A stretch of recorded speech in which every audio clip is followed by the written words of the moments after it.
Ngayong araw nga po pala mga idol, papakita ko pala sa inyo, ito nga po pala ang ginawa natin noong nakarang araw. Ito nga po pala ang pag-grass cutter dito po sa Bakanting Lote.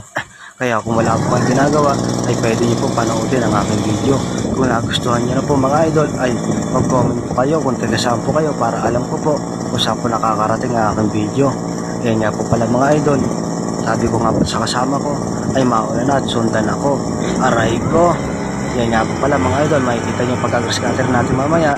Dahil sa sobrang bilis, ay pwedeng pandayo. Huwag lang lalayo. Ayan nga po pala mga idol.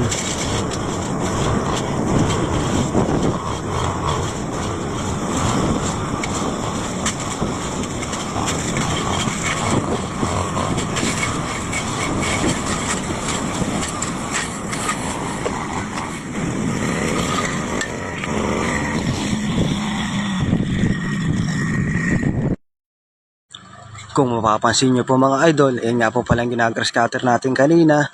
At yan nga po pala, may puno pa ng mangga.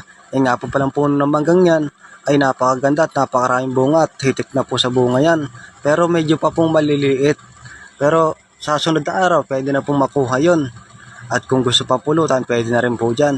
Yan nga po pala mga idol, yung ginagrass cutter namin kanina